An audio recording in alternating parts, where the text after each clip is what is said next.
Dear students, welcome back.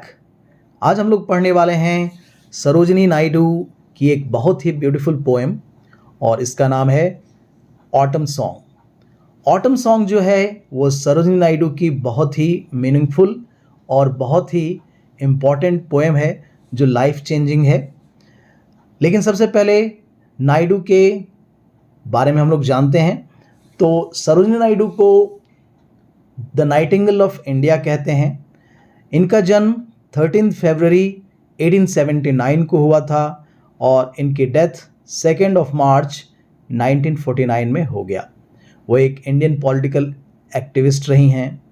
उन्होंने Indian independence में बहुत ही इम्पॉर्टेंट रोल अपना प्ले किया। वो ब्रिटिश राज के खिलाफ लड़ी and she was the first Indian women to be the president of Indian National Congress और बाद में उन्हें अपॉइंट किया गया गवर्नर ऑफ अ स्टेट। तो इस तरीके से आप सरोजिनी नायडू के बारे में जान सकते हैं। ऑटम सॉन्ग सरोजिनी नायडू की एक मेटाफोरिकल पोएम है जिसमें रूपक अलंकार का यूज़ उन्होंने किया है।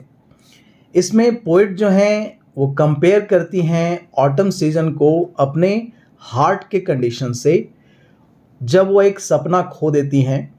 शायद यह सपना उनको किसी की याद दिलाता था जिससे वह प्यार करती थी और फाइनली वो डिसाइड करती हैं कि अब उन्हें जीवन में आगे बढ़ जाना चाहिए। इस पोएम में 2 स्टैंजाज हैं 5-5 लाइन की और इसका जो राइमिंग स्कीम है वो है, फर्स्ट लाइन जो है वो किसी से राइम नहीं होता, तो बाकी जो 4 लाइन्स हैं उसमें ए बी बी ए और फिर जो अगला स्टैंजा है उसमें पहला जो लाइन है वो किसी से राइम नहीं है, बल्कि बाद में जो 4 लाइन्स हैं वो ए बी बी ए के राइमिंग स्कीम में है। यहाँ पर पोइट जो हैं वो बहुत सारे लिटरेरी डिवाइस का यूज़ करती हैं, सिम्बली, पर्सोनिफिकेशन, एलिटरेशन, इन सारी चीज़ों का प्रयोग उन्होंने इसमें किया है। इस पोएम को सबसे पहले हम लोग लाइन बाय लाइन समझेंगे और फिर इसके थीम को समझेंगे। Like a joy on the heart of a sorrow. यहाँ पोएम की शुरुआत एक सिमली के साथ होती है जहाँ सनसेट को कंपेयर किया जा रहा है उस भागते हुए समय के तौर पर, उस मोमेंट के तौर पर जहाँ पर आनंद भी दिखाया गया है और दुख भी दिखाया गया है। यानी कल सवेरा होगा इसका आनंद है और समय खत्म हो रहा है, सूर्यास्त हो रहा है, यह दुख है, दिन की समाप्ति हो रही है, इस बात का दुख है। और एक ऐसा टोन है जहाँ पर कड़वाहट भी है और स्वीटनेस भी है। ये दोनों चीज़ की सुंदरता इसमें दिखाई गई है। The sunset Hanks on a cloud.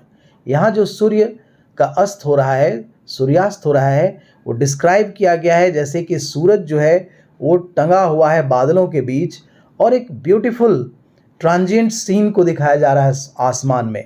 और सूरज भले ही डूब रहा है लेकिन इसमें जो गोल्डन रंग की खूबसूरती है वो दिन में देखी नहीं जा सकती, इसके अस्त में भी, यानी इसके अस्त होते समय भी इसकी खूबसूरती को यहाँ पर पोएटेस दिखा रही हैं, यानी लॉस में भी वो जॉय को देख रही हैं। A golden storm of glittering sheaves. यहाँ जो पोएट हैं वो डिपिक्ट करती हैं, दिखाती हैं कि ऑटम में जब पत्तियाँ गोल्डन हो जाती हैं और तूफान आ जाता है तो कैसे ये पत्तियाँ गिर जाती हैं, लेकिन इसमें जो खूबसूरती है, वाइब्रेंट कलर है, वो दिखाई पड़ रही हैं और ये पत्तियाँ भले ही गिरी हैं लेकिन या गिरने वाली हैं फिर भी ये खूबसूरत दिख रही हैं। Of fair and frail and fluttering leaves. ये जो लीव्स हैं इनको डिस्क्राइब किया गया है बहुत ही खूबसूरत, बहुत ही डेलिकेट, और यह मूव कर रही हैं इस हवा में, इस विंड में, और इसमें सेंस ऑफ डेलिकेसी को दिखाया गया है और यह दिखाया गया है कि ये परमानेंट नहीं है, इनका गिरना तय है। The wild wind blows in a cloud. और ये बहुत ही वाइल्ड हवा जो चल रही है, ज़ोरदार हवा जो चल रही है, वो पत्तियों को स्कैटर कर देती है, बिखेर देती है और एक कियोटिक सीन आ जाता है। ऐसा लगता है सब कुछ खत्म हो जाएगा और एक बहुत ही स्टनिंग सीन यहाँ दिखाई पड़ता है। यहाँ पर इमेजरी का यूज़ किया गया है और क्लाउड के साथ और वाइल्ड विंड के साथ। तो इस तरीके से ये बहुत ही खूबसूरत तरीके से यहाँ पर यह दिखाया गया है। यहाँ पोएट कहती हैं hark to a voice that is calling, सुनो वह आवाज़ जो मुझे सुनाई पड़ रही है। और वो आवाज़ कहाँ से आ रही है? To my heart in the voice of the wind, और यह आवाज़ मेरे हृदय को छू रही है जो इस हवा से आवाज़ आ रही है। उनका हृदय जो है इस हवा की आवाज़ को महसूस कर रहा है और उनके हार्ट में एक इमोशन को इवोक कर देता है, यानी इमोशन को पैदा कर देता है। My heart is very and sad and alone. यहाँ पोइटेस एक्सप्रेस कर रही हैं अपने फीलिंग्स को, वो दुख की बातें, वो सैडनेस, वो लोनलीनेस और एक मेलंकोलिक यानी जो दुख से भरा हुआ एटमॉस्फेयर है ऑटम का, वो यहाँ दिखाया जाता है। For its dreams like the fluttering leaves have gone. यहाँ जो कवित्री हैं उनके जो सपने हैं उनकी तुलना फ्लटरिंग यानी कांपती हुई और हिलती हुई पत्तियों से की गई हैं, और वो कहती हैं कि मेरे जो सपने हैं इन पत्तियों की तरह गायब हो चुके हैं, टूट चुके हैं, बिखर चुके हैं। शायद वह अपने सपने में किसी को संजो कर रखी थी जो सपना उनका टूट गया है, तो वो होप और एस्पिरेशन को जाते हुए देख रही हैं, ख़त्म हो गया है। And why should I stay behind, और लास्ट लाइन में वो कहती हैं, पोएट अपने आप से क्वेश्चन करती हैं कि मेरे लिए अब कोई रीज़न नहीं बचता है कि मैं उन सपनों के पीछे भागूं जो ख़त्म हो चुके हैं। और वो कहती हैं कि जब दुनिया में कुछ भी परमानेंट नहीं है तो मुझे क्यों रुकना चाहिए, मुझे उन सपनों के पीछे क्यों दौड़ना चाहिए, और मुझे सब चीज़ों को भूलकर आगे बढ़ जाना चाहिए। तो यहाँ ऑटम सॉन्ग में एक लॉस होने के बावजूद वह होप की तरफ बढ़ जाती हैं, और सचमुच बहुत ही खूबसूरती से यहाँ सरोजिनी नायडू अपने सारे विचारों को यहाँ रखती हैं। इस तरह से यहाँ बहुत ही ब्यूटीफुली होप और होपलेसनेस दोनों को दिखाया गया है, लेकिन बाद में होप कैसे हमारे जीवन में आ जाना चाहिए, हमें कैसे मूव ऑन कर देना चाहिए, ये दिखाया गया है। इसमें ट्रांजिएंस एंड मॉर्टैलिटी को दिखाया गया है, मेलंकली एंड लॉस को दिखाया गया है, यहाँ नेचर का रिफ्लेक्शन और इमोशंस को दिखाया गया है। यहाँ इमेजरी और सिंबॉलिज्म में ऑटम लीव्स को दिखाया गया है, जहाँ पर जो लीव्स हैं वो सिंबलाइज करते हैं चेंज को, डिके को, और एक पासिंग टाइम को, कैसे समय बीतता है उसको। सनसेट जो है रिप्रेजेंट करता है एक फ्लीटिंग मोमेंट ऑफ ब्यूटी को, और joy amidst a backdrop of sorrow, कैसे किसी चीज़ के ख़त्म होने पर भी हमें आनंदित होना चाहिए, यानी सूर्य के डूबते समय भी उसके सुंदरता का एहसास क्या होना चाहिए उसको दिखाया गया सनसेट से। विंड क्या है?